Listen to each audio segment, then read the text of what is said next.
Hello, dear friends, my lovely audiences, my dear audiences, we love you a lot. And every now and then we drag you over to some local subject. In terms of talking about local subjects, though, there's no subject that goes more important than West Covina. We won, I would say, 99% time out of 100, we play neutral. But when it comes to West Covina, though, we got to tilt a little bit because West Covina is our city, is my city. We've been here at the day one of EDI, and we are still here after 30 years. Wow. That explains why I tilt to West Covina. After all, West Covina, well, don't ask you to tilt for nothing. It is a good city. It is a very, very prosperous city. And under my eyes, my watch, for the past 3-4 years, especially for the past 2 years, it goes very rapidly towards its next stage. Today with me are two wonderful ladies, and beautiful too. To my right hand, first, immediate to my right hand is Leticia Lopez. She is the chair of the West Covina Community Senior Service Commission. Correct. Correct, right? Yes. And to her right is a wonderful woman that you never neglect because she's the one that controls your bloodline, right? And that's the treasure of West Covina, or treasure West Covina City. Her name is Colleen Rosati. So, to both of you, welcome to the show. Thanks for having us, Jack. Thank you, Jack. Well, speaking of West Covina, I have my good reason to love West Covina, right? Like I said just now. And I believe each of you would have a reason to love West Covina. Of course, many reasons. Except for the fact that you are doing that as a job, right? Just from a personal point of view, why you love West Covina. Do you go first? Or? Would you like me to go first? You want to settle laws or what? You want to do I different? rock, paper, Yeah, scissors? sure. No, it's fine. You do that. The rock, rap, or something. Thank you for asking that question.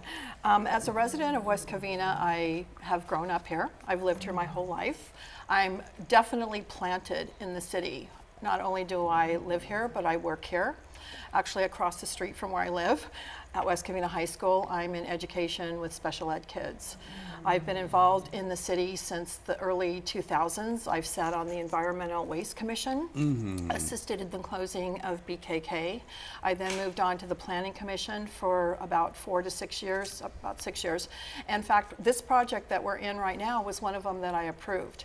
From there, I went to the Community Service Senior Commission. I've sat on the Art Commission. I'm currently your elected city treasurer for the city of West Covina, along with an audit member. I'm very involved. I'm also the president and CEO of a foundation, West Covina Beautiful, hence the name, trying to keep West Covina beautiful and informing the city with upcoming events and issues that are environmental friendly. Very good. That's a very sounding statement. Thank you. That's a very sounding statement. And not only I like West Covina, lots of people who are not related with West Covina would love West Covina. I'll give you a good example. 2 days ago on a Saturday, which is this past Saturday, in the city of industry, at the Ponte Hill Mall center, very center, we put up a stage for a one-day event, entertainment event, wall-to-wall, 8 hours straight, right? And you know how many of the city councils, including mayor, attended? 1? 3 out of 5. Really? Oh, that's good. We had Mayor Lloyd Johnson, we had a Mayor Pro Tem Tony Wu, and we had a former Mayor James Toma. Oh. Attended that EDI event. Nice. That well speaks aloud itself that how the public activities are in their eyes, right? Okay, that is an insert. To you, lady, why do you love West Covina? well, it's not as extensive as hers, but mine is a different personal. I've actually West Covina. I have relatives who live in West Covina, so we've always known West Covina as a child. We used to play at Shadow Oak Park a lot when we visited my uncle or stayed over and so forth. And so I know we moved as a family. We moved constantly, but we chose West Covina to purchase our first home and to raise our children. So we were born and raised here, and all the activities in West Covina. I do have relatives around, and I have friends there, and we participate in a variety of programs. And I got involved as a commissioner, and I've met a lot of wonderful people, and I just participated in a lot of programming or activities that they had. I know we had the Rotary, we had the historical, just a variety of different activities, good. but more Like for a our family, children, right? like our family. right? We utilize all their parks and. It sounds to me that you both are very kind of grassrooted from that point on. I like the side that the fact that we're talking about small things in the city. Together, a big thing, a big event. Together, a community, right? Yes. It was exactly last night I was working on an essay called "Put Aside the Politics, Focus on Numbers." I like that. Like that, right? So, and it sounds exactly by coincidence we're talking the same thing, Yes. right? Now with the incoming election, though, I believe everybody is prepared. The most prepared, the most should be prepared are the community members, the voters, right? And from the city point of view, from, for example, your point of view, right? How do you effectively, precisely assess, right, the needs of the community? Thank you for that question. In my former career as a branch manager of Wells Fargo Bank, I learned that there are times when you need to shut up and color. And by saying that is you need to listen. And sometimes we get so wrapped up in the message that we want to give out that we don't listen to the message that's being told to us. Ah, good point. And I think that the residents of West Covina are speaking out loudly about various issues, and not always do our elected officials listen. So, as the city treasurer, I have an open door policy. I listen to what the folks tell me, what our constituents tell me, their concerns, and I act on them. I have done many hours of research and review of our financials and have come across some interesting anecdotes, cancel that. Can I stop for a second? All right, I don't like what I'm okay. saying. Can I stop for a second, Jack? Yeah, I don't just- like what I'm yeah, saying. yeah, Or yeah, just, yeah, do yeah, you- yeah. I think it's important that we listen to the constituents, to the voters, more so than us giving them our point of view. I think it's critical. And I think a lot of elected officials get caught up in their own agenda, that they lose sight of what really is good for the community and for the voters. That's a very important statement. I like the fact that you emphasize on the fact that we should listen more than talk, right? Lots of the other elected officials, I hate to mention the names. If you really have to need those names, and give me another time, buy me a dinner. Okay. I'll give you 1,500 of those names. I think who we know a talk- lot of yeah. those. I know a lot of those. Who talk more than listen, right? They want you listen to them like you were attending a lecture or something like that. I do like your emphasis. If that is the city, that is the emphasis of the city of West Covina, though, you guys are heading in the right direction, right? Why? Why? Because we are elected officials. Why they elect us? They elect us to represent them. How are we representing them? By listening. What you want, baby? Like that kind of thing, right? Good. I like that. Thank you. And that as a start point, I believe that you would have the first-hand handle to the constituents' needs, right? Okay. Now, in Letty's case, you are a chair of the community service, right? Especially senior service commission, right? So you got a better chance than her to listen. Yes, I actually. If I still emphasize the word on listen, though, how do you listen? I actually have my master's degree in communication studies. All right. So I'm I talking to know right the person. importance of listening and understanding. There is two difference, listening and understanding, which I know sometimes it falls into deaf ears where they're telling you their needs, but you don't quite understand it and you interpret them differently than what is really needed. I see. And everyone's needs varies depending on their life, their situation that they're currently at. So all needs varies, which it is important to not just listen, but to also communicate and to see if you understand them. So to explain it to them to see that if we have the same understanding. So that's the next fourth. And I've done qualitative and quantitative studies. I see. And we see the differences and so forth, and not just taking what they tell us, but to turn it and to see what it means. And that takes a different tone, and it varies. Speak of the devil, we are really hitting the nail on the head, right? Because I didn't go to school for communication. However, what I do on a day-to-day basis, hour-to-hour basis, even for last night, I'm listening, right? Yes. So, okay. If she says listening is so important, and you can emphasize on that, I got a master's degree on listening. Am I right? It's true. There could be a doctorate degree of listening. Is there one like that? Oh, probably. We should Could create be, one. right? Could be. Yes. So, my God, my dear fellow West Covinians, if you may, we're lucky that we have people who are willing to listen to us and who are professionally trained to listen. Right? To effectively Practically, communicate. she learned that from her own practice, right? And then with a master's degree on communication, you know how to listen. And the most important, she said one thing, the listening is one thing. Sometimes you listen, you might not understand what they want, right? And then the interpretation Exactly. is even more understanding than listen. So, Exactly. with that as a start, though, my dear audience, is today with me the two wonderful individuals. Oh, by the way, all the credit goes to my big friend, Luann Arredondo. I give her We go kudos. back. Well, during the break, I'm going to ask her how many years we go back. So anyway, we go back, well, almost as long as life, right? Wow. Yeah. And I'm the godfather of her son, and vice versa. She's the godmother. So she is the one putting all the people together.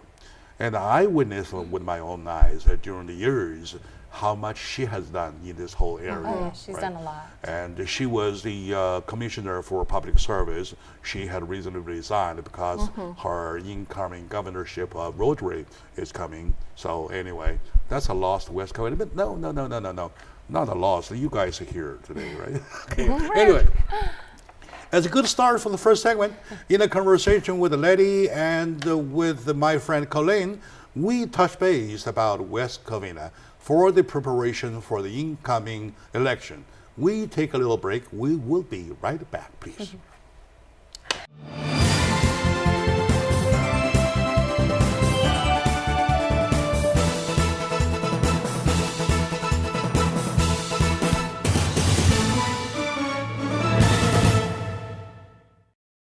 Hello, my dear friend, my lovely audiences, my dear fellow citizens of West Covina.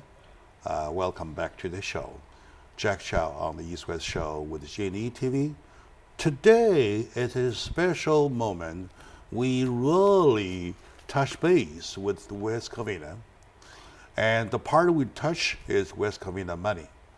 And the one we talk to is West Covina treasurer, the long time incumbent for many years. How many years? 5. 5 Almost years. 5. That's a long year. All right, good. Long years. That's Colleen Rosati, a good friend of mine. And well, thanks for the excellent work for the past 5 years, though, and also based upon your rich experiences, even starting from a banker point of view. I would say that for you to handle the money for West Covina, well, that's a right choice. However, the beauty of democracy is that lies in the part by most of the time that an equal chance to everybody, right? You could be a wonderful treasurer. I may be better, right? All right. Could be. So, give me a chance. Let me try. Let me show you how I can, right? Okay. And also, there are chances in different cities. In different cities, the treasurer position might be appointed, right? And in your West Covina city, you are elected. Correct. So my first question, what is difference between appointed and elected? Oh, that's a great question, Jack. For the last 95 years, West Covina has had an elected city treasurer. In 1923, there were leaders in the community that went to the city of Covina and said, we want to form our own city. And the city of Covina said, go west from here and establish your own boundaries and your own city and own government, which they did. So there were key leaders in the city, such as the Hearst family, Maxons, Lucky Baldwin, who said, we want to, along the lines of the democratic, or democracy, if you will, guidelines, want to establish those kind of positions, and one being an elected city treasurer, primarily to make sure that there are checks and balances. I think it's key, and I'm a proponent for having an elected city treasurer. And let me just go back one step. In 2013, I was approached to run for this position. There was an incumbent of 20 years. And this gal, with all due respect, really wasn't visible in the community. No one ever saw her, no one ever talked to her, and that was her choice. Maybe she wasn't knowledgeable, that maybe she should reach out to the community, maybe she was fearful, I'm not sure. People knew that I was a voice, that they could trust me, that I'm honest, that I have integrity, and they asked me to run for this position. So I went to City Hall and I asked, what did this position entail? And it was pretty vague.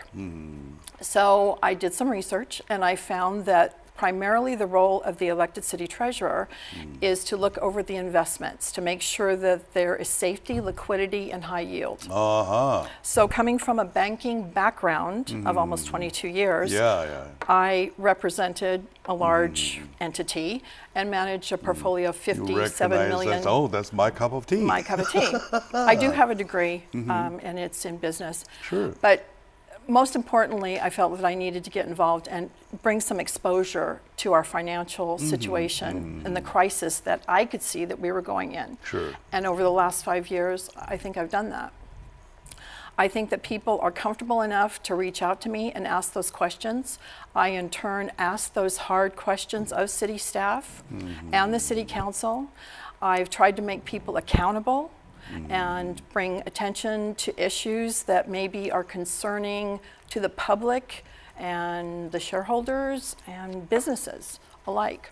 Not always do my questions come across favorable. There's been some pushback, but I just keep persevering because I am here for the voters, for the constituents. Exactly. I have you no check alliance. and balance. That's I it. am checking and balances. Yes. So if you do away with that elected city position, what will you be left with? An appointed one, which could be under the thumb of, let's say, I don't know, the city manager, who... Favorism you were talking about? Oh, I'm sure, possibly, right? Sure. You nominated me, I got to be good with you. Am I right? So I got to be reciprocate. That kind of thing. Often. You, since you are elected, you do not have a burden like that, do you? I do not. You do not. I do not. My loyalty is to the voters. And I think sometimes that bothers certain elected officials, if you will. All right. Yeah. It was a while ago that I had this big man on my show. He holds a higher ranking position in California. And he and I discussed about the favorism, the Western politics. Under this beautiful flag of democracy, you still have the favorism to talk about, right? So, in my mom's language, she passed away, may God bless her, she has a term called donkey scratch. Oh. Donkey scratch. right? You human do that too. You scratch my back, I do yours. Oh, gotcha. That we do say, Sure. we don't say that, Sure. right? We do say that, all say that. So that is the ugly part of Western democracy, right? So we must point out to our audiences that's a huge difference. That's the black and the white difference, right? From the bottom line, right? I'm glad that you were elected. Thank you. I'm glad that you take proudly of your elected position and you play hardballs, you check and balance. I like that part. You don't have the burden on you. I have to favor A or B or C or D or something like that, right? Well, I don't have the fear of being fired. I only have the fear of being unelected. All right. Or, Nobody can or fire not you real- unless you are elected out, Correct. right? So if you have somebody that's appointed, they have that fear of losing their job, their benefits. I don't have that fear of doing that. So All right. I'm open to asking those tough questions. In other words, who's your boss? The people, Right? In this case, your boss are the people. the constituents, The absolutely. people, the constituents are your boss, Yes. the bosses. If your bosses decide to fire you, they would go vote, say this lady Colleen out, right? Correct. Right. And you don't have a boss, one particular boss who appointed you. One day he's not happy, say Colleen, you go, something like that. I have about 110,000 bosses. 110,000 bosses. That's a lot of bosses. That's a lot of bosses. That's a lot of bosses, But right? I think the key question, Jack, is that the residents and the voters need to ask, why after 95 years do you want to get rid of an elected position that can keep us informed about our finances, especially given the financial crisis that the city has been in and continues That's to be a in. question probably we need a deeper discussion or deeper thought, right? It was about 5 years ago when we heard about the untransparency of that very city, Correct. right? Intransparency, I'm sorry, of that city. We heard about the unbalance of the in and out of the money, and some of the and also there's audit, public audit, third-party audit In though. 2015. And thank God we flipped that page over, and now we want to go back to the time before 1929. 23? Well, that's something. There's something that caused loss of brain, right? Okay. Anyway, I don't think that will happen. Do you think that will happen? That the voters, To abolish the elected position? I'm hopeful that it won't. One of the classes that I teach is economics and government to seniors, and I really hone into them the importance of their rights. And what Does that motion itself to abolish the position, elected position to appointee position, call for voting itself? it does.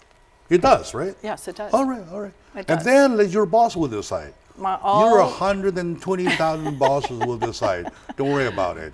If I were you, I just bend over, do the same thing I do, and look around, right? Well, and do your job on a day-to-day basis. That's what I want to do. In the very beginning, I asked you how to precisely get together all the constituents' needs, right? All right, this is if they need you to be there, that's the one, that's indication you're doing a good job, Thank you. right? Otherwise, they will say, Colleen out. You will see yard signs on the street and Colleen out, something like that, right? That's true. All right, so far.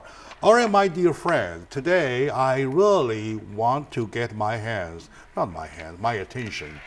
I never get my hands in, all right? I'm sorry. I back off, right? And I really want to get my attention into West Covina, and not for no reason, because West Covina is our city. We are in West Covina day one. 30 years later, we're still here. That indicates how much we love it.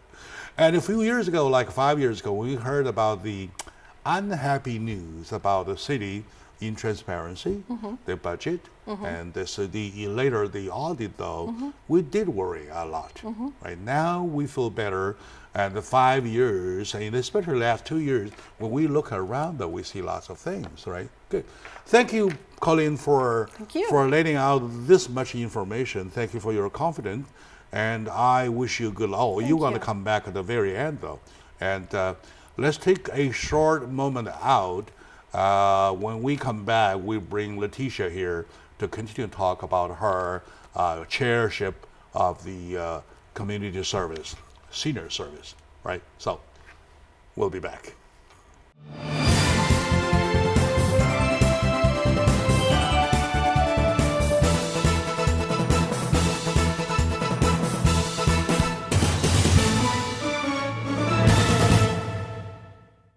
Hello, dear friends, my lovely audiences. Welcome back to the show. For this segment, I have Letitia here.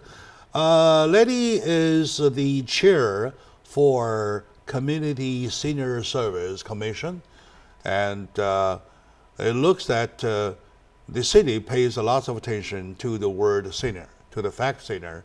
Sometimes the word senior being forgotten, well, or neglected, if not forgotten. Sometimes I like that fact. But thing is that now we're talking about something critical. The city of West Covina, due to somewhat, I don't know, some lawsuit whatsoever, I don't know. United States, Americans are so happy. I don't know who sues who. Anyway, due to one of the lawsuit whatsoever, they are districting themselves. So, do you mind if I ask you that if you are supportive of districting? I don't. I actually prefer the at-large so that we can represent everyone as a whole. I know as I've been door knocking and a lot of people are not supportive of the districts, and I agree, and they ask me how am I going to be different from representing just District 2 or at-large, and I do tell them that though we are mandated to go into districts, I still represent the city of LA. I mean, sorry, I still represent the city of West Covina because we are one city, and that's what I tell them. Well, if you were asking me, if I support the districting, I will give you a direct answer, no, right? And I will say even more strongly, this country is divided enough. It's divided enough, right? And it is time for reunion. It is time for many coming to one, right? As if nothing had happened, instead of being divided. I don't think it is right to divide a city of only 120,000 people into 5. That's 24,000. No, that's 240,000 per. No, that is not what democracy talk about, right? So why don't we unite together? Okay, anyway. The purpose of the district is supposed to bring more people to run. And ironically, this election, there's only 3 districts that are up for election, which is 2, 4, and 5. And District 4 and 5 only has 2 people. District 2 probably has the most, which is 5 candidates running. And it doesn't serve. And by that, the byproduct is that you're creating a bigger government. Exactly. You duplicate everything, right? True. You duplicate 5 times everything, right? True. Good, very good. Anyway, you are in district number 2? Correct. Are you? Yes. All right. So how do you love your district? I love my district because they're my neighbors. I live Okay. there, All and right. they're Okay. all, you know, I do talk to them and so And forth, I believe but- there are top 3 issues. Yes. What are they, please? The number one that I get by talking to all our neighbors is the homeless issue and the public safety, because things are occurring at their house locally, whether it's theft, vandalism, and so forth, and they feel like the police are not there, but they don't understand the full concept of we don't have that much police out on the field, and the priorities when they have to make the calls and so forth. And what's the third one? The third one is, well, the other one's actually mentioned about the people who are in office, but it's pretty much the budget, that we are negative about $7 million in debt. And so they're just not happy of how things are running. When you say budget, you're talking about district budget or the city, as city a whole? as a City, whole. right? Okay. And then, well, I'll grab a call in for that question. That's her You and I will expertise. focus on number 1 and 2, right? Correct. In between 1 and 2, I will focus on the homeless issue. That's the biggest one What's right your now. take of that issue, please? The homeless issue, and as I tell people, I experience it from all aspects. You know, one, that I experienced the homeless. We stayed in a women and children shelter, so that I can speak on the aspect of I was homeless, and one that I work with the homeless on an everyday basis. So I work for City of LA Recreation and Parks, and every park has homeless. So I deal with homeless at any park that I work at. And so I categorize them in 3 categories. Your cup of tea. Yes. And so the first category of homeless is those who, you know, either had a loss of a job, loss of home, or something that just happened out of the norm, that they are willing to take the help if we give them the resources. And usually that category, they're not visually where you can easily know that they're homeless. They try to hide it. And I was one of them, where you just don't want people to know. But through talks and so forth, you know that they are homeless. And you give them the resources that's needed. We worked with the LASA or different organizations to help them get them off the street. The second type is the ones that they don't want the resources, they don't want the help, but they're not a nuisance to the community.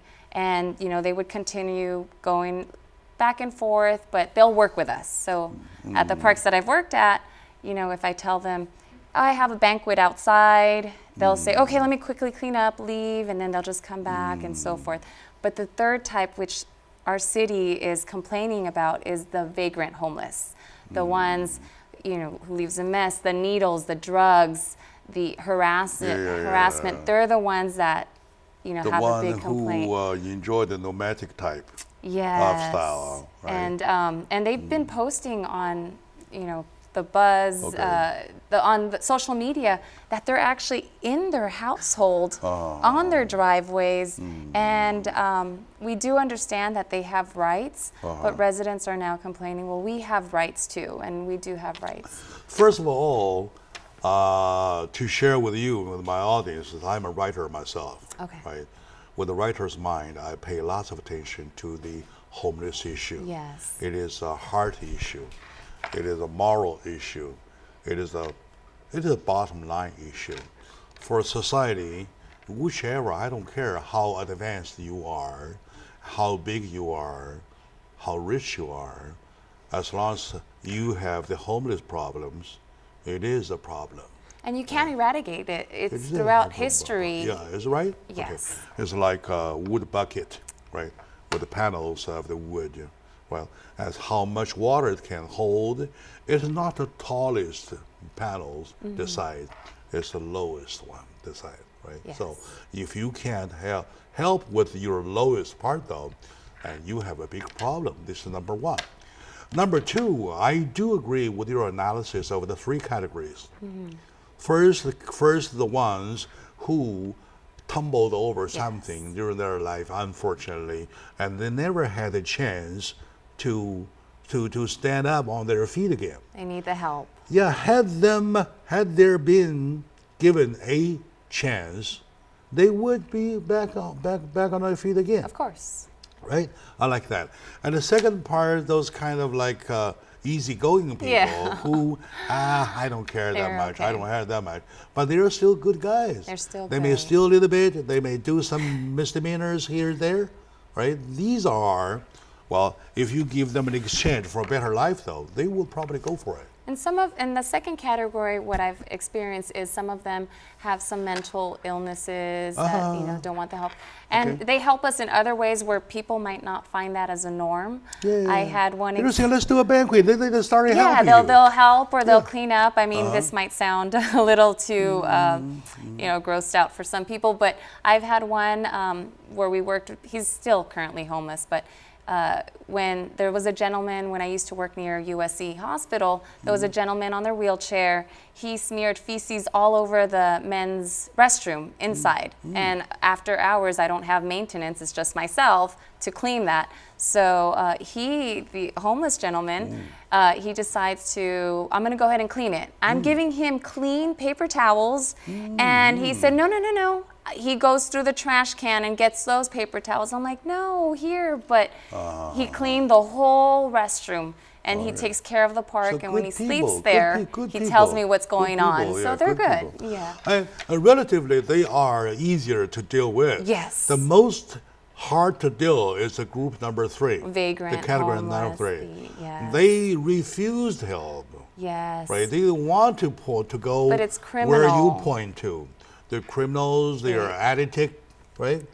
And especially we have the bad laws saying 186 with the doctor aiding the drug use whatsoever, right? Yeah. How are you going to handle the category 3? The enforcement, we have to hit it with enforcement, and that's why an increase of police to be out there to enforce those illegal activities so that they're not there at our parks or at our streets or in our homes. That's the thing we can do. Ordinances, and I know that residents are now taking back. So we have a few residents in our city are now saying, let's take back of our community. Because what we feel is, I've had some residents who says, they'll take their children, and I was one of them before, and we'll say, oh, you know what, we won't go back there. But why are we leaving? I just talked to one resident, said, I'm thinking of moving out of the city. And I'm like, no, don't leave the city. So now they're taking back what belongs to our residents, and so that we stay. And those illegal or those type of activities are not welcomed in our city. I can see how hard it is on your hand to get your job done, right? Now that you are chairwoman of that whole area, the community service, that's a big chunk of thing, right? Plus the fact that our legal system, our legislators are just create problem, let our left hand fighting against our right hand. Yes. Right? At this very moment, it was last night, I was doing another article writing about AB 186. Oh, the other one. AB 106. 109 is notorious already. Yeah. AB 106, right? You're saying that the person on the job, saying let law enforcement tackle the problem, stop the illegal activities, right? And then AB 186 says, okay, let's cut a budget to put up the safe house with doctor-aided Yeah, I don't agree with OA that. drug uses up to heroin. Yes, I don't heroin agree. and up. All right? Not only making the drug activities legal, but with the government aid. Where did the government get know. money? Where government money? Taxpayers' money. It's my money. Come on. Exactly. Right there. And as Yeah. community and senior service commissioner, I'm about prevention. Yes, so that yes, they don't yes. get to that Yeah, yeah. level. Because And they make you left hand fighting right hand. Yes. The same thing, the contradiction here. That was the essay I was writing last night. The second essay. I had a busy night last night. The second essay was writing, the one AB 186. So at your position, I do feel how hard our system has made them, those poor ladies, a hard time. Anyway, I mean, at my level, it's I know. take control what I have control of. I know above where the state, federal, of course. It is what it is with the law, but at least in my city, allow me to Later, control wait it. until later when the law more prevails, you will find out you're a joke. I know. You make yourself a joke. All right, anyway, tough. we're up for this segment. This segment was good, and we touched the 3 top issues that this wonderful lady has, and I believe that she will handle that correct and understand her analysis is right. As long as you have a right analysis, well, the resolution will relatively becomes easier, right? Okay, let's take a short moment now. When we come back, we'll bring Colleen all together, the 2 ladies together. We will talk about, with the coming election, what we want to do, what we want our audience to do, what we want our constituents to do. And taxpayers, what can we do? What can we change? Right? So stay with us.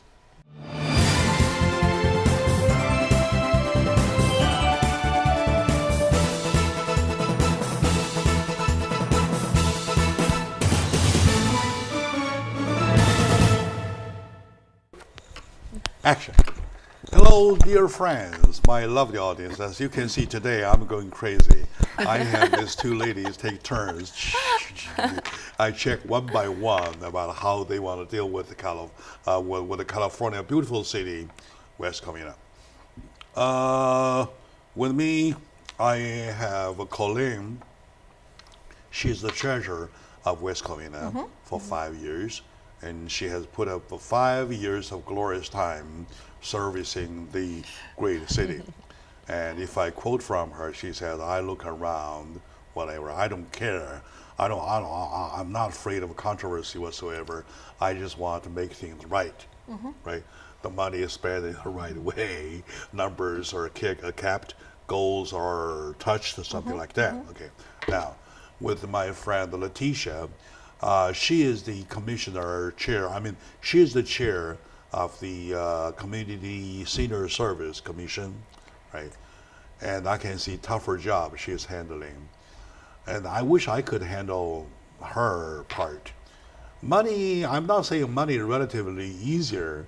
Money are the thing that you push one direction. And what she is doing is kind of like all forces coming together, messed up in a jam, all right? After all, they're all human beings. Correct. Right? They're all human beings, like you, me. They have the power, they have the right, they have everything, like you and me deserve. But they don't choose to go our way. What's the problem? Everybody chooses different. Now, with all the problems together, with the incoming election, right? How prepared are you? How ready are you? For the election? I'm prepared. I'm ready to serve. I know. So, with the incoming election, and I believe everybody is waiting for that moment, right? So, for you as the treasurer of West Covina, how ready are you? I am ready to serve and Ready? to continue to serve the community and the constituents here in the city of West Covina, who I cherish, which I have been a longtime resident. I will continue to serve in the professional manner that I've done so for the last 5 years, bringing my financial expertise to the forefront. I'll continue to ask those tough questions of city staff and council regarding how our tax dollars are being spent. I will ask them to be accountable for their spending, and I think that's a big issue. While the budget is important and that's a necessity, how we are accountable for it, I think, is even more important. And that's often a question that I think constituents ask, is where's the accountability? You know, when you ask them about the spending of certain things, there's not always a viable answer. And I think we need to be more accountable. Transparency, continue to do that. Bring to the forefront how our finances are being invested, I think is important. And just being there for the people, and going back to what I said initially, you know, knowing when to shut up and color and be a listening elected official to the constituents and listen to what their concerns and needs are. It looks like you are extra ready. I'm extra ready. You're extra I'm ready. ready, Jack. And also you're confident. I Do appreciate you think that. she has a reason to be confident? Because one, with the experiences, two, with the professionalism, Of course. and three, that she has the. It looks that she has the gut to Has a stand what's drive. right. Oh, I appreciate that. Stand Thank you. what's right. Thank you for the So compliment. it is the gut to hold people accountable. That's a lot. That's a word people shy away from. That's, yeah. People shy away from. And that is the problem we suffer from for a long, long I see that everywhere. time. Right? So if you will keep up that quality, though, if I were your voter, I will cast a free votes. If they allow me, I will use one of my food. I appreciate that. Thank you. I'm kidding. Anyway, so to you, I know yours is not an elected position, but you are part of the election, Yes. especially in terms of districting. especially in terms of providing services. And you are hearing from the constituents Yes. to score your service, stuff like that. How prepared are you for the election, please? I'm actually ready to take on the challenge. I've been door knocking almost every day, primarily on weekends, all day, long hours. So the residents actually get to meet me, not someone else who does their work for them. So I'm hands-on and I get there in the trenches. So the concerns that they have, they get to discuss it with me face to face. Some of them sent me emails, phone calls, and I give them a quick turnaround so that I'm able to service them and help them with whatever needs that they may have. And it could be anything in regards to the city, with enforcement and so forth. So I'm there helping them. I think this time they're ready for a change. I bring in a new perspective, a new ideas, creative, outside the box. That's not part of the norms. So the people that are running again, they've done the job. They've had their time to show what they can do. So this time, I would like to show them what I can do. Very good, very good. I remember in the first segment, you said something which is so important to me, that you are a professional listener. Correct. Right? You know how to listen because you have a degree in listening. Correct. Right? That. And of course, later on, like when I checked with you on the third segment, though, we're talking about the homeless problem. Yes. Right. So now that the lady of money is here, and the lady of problem is here, so why don't we put our thoughts together? Do you think the city of West Covina is capable, money-wise, right, of handling their homeless issues? That's a great question. As you know, the Board of Supervisors did recently approve Measure H, and they came up with a number that by increasing sales tax in various counties, they will incur about $355 million in revenue in a short amount of time. That's a lot of money, which they have designated to the homeless. Recently, the city of West Covina was in a meeting with the Board of Supervisors, and they're going to allot, if I'm not mistaken, $9 million to 41 cities, which equates to about $220,000 for each city. That's not a lot of money. That's not very much at all. So the concern is, while this is a Band-Aid, and we, the taxpayers, have now incurred an additional tax or an increase in tax, what will we really be solving? In fact, homeless have even said this is a Band-Aid. While $229,000 isn't really going to even touch the surface for the city of West Covina. Yeah, I know what you mean. Yeah. What are we going to be able to do with that? And what concerns me most is, do we even have a plan? And I'm not sure that we do. So we acquire this money, and then what are we going to do with it? Now, there's been a lot of outreach for the community to come up with a plan to take back our city. But I think more importantly, what we need to do She has a plan. She does have a check plan. check with her. She has a plan. But She has a beautiful plan. You know what I haven't heard though, Jack, is I haven't heard, let's reach out to business owners. And the one and the Good. and the ones that I love that. are really part of this homeless problem, with all due respect. You know, while West Covinians are very gracious and generous people. All And I right. think we've kind of created this homeless situation, maybe ourselves, unknowingly, because we are so generous. And we're a destination city. We've got a lot of amenities here. We've got the East Valley Community Health Center. We have the DMV. We have Social Security.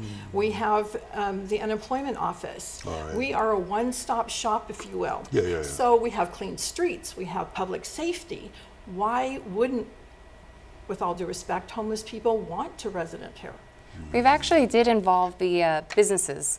They have this new thing with, at least with the enforcement, that it just makes it a little bit harder for the property owners because they have to sign it monthly for the no trespassing and so forth. We are working with businesses to create, where they say the environment is not so enabling for the I homeless to reside in that area. recall a lengthy conversation with Tony Wu, the previous mayor of your city talking about his plan of getting business owner motivated into after-school program. Right? Other shop. Probably want to talk to him or with him with the other city councils in motivating the business owners to get involved in dealing with your category number 1 and category number 2, so that reduces the pressure on your shoulder, so that you will focus on category number 3. Does that sound like an option? Does that sound like a proposal? No, it does. I mean, I know, like she mentioned about they're all residing here. I know residents has mentioned that they shuttle in a van and they drop the homeless right there. So they don't take them back, they stay there. So we have to work as a community to make sure we look at all those aspects. I know with the homeless situation, the obvious solution is to give them a home.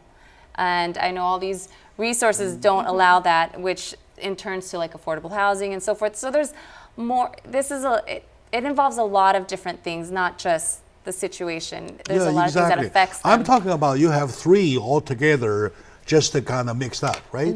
So with the business owner involvement to help you reduce the pressure of group category number 1, category number 2, and then you two focus. Say, you said, okay, the county has 200 something thousand. Okay, however little, give me the money. All right. Well, let me do one thing, but something is better than nothing. And then you'll still ask around whoever has any money, right? Yes. And give the money to her, let her handle with the problems. Because I really love those guys, but you know, they are hateful too.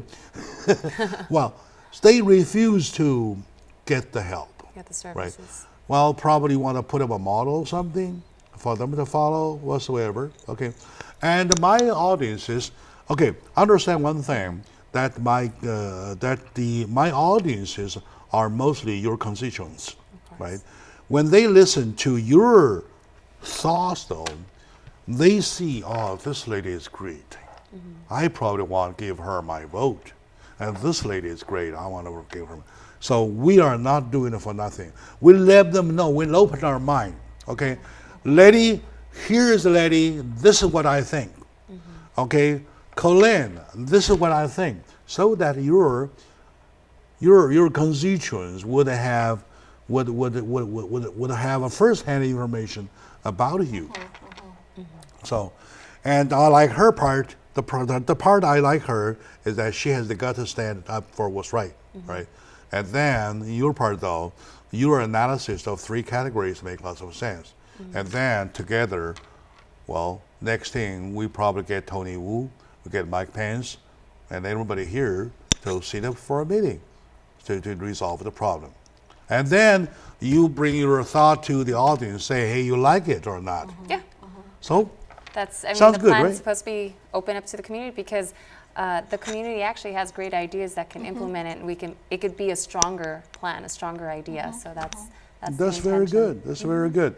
And with her support, well, all I can recommend is that regardless of how small amount of money is, just say when they say it, go ask the supervisor, where is the money? All right. Just Show give me it the to- money. Yeah, show me the money. Show me right? the money. Show me the money. I'm from Missouri. Just show me.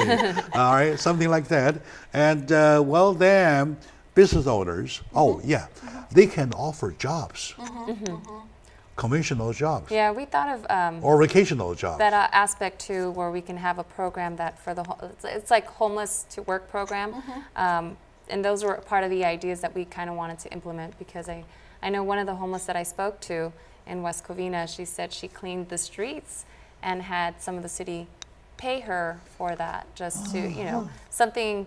And I Yeah. asked her, would you be willing to take a lead and lead all the other homelesses? And she said she didn't mind, but she understood that not all homeless wants to Your do job it. sounds to me more or less like babysitting.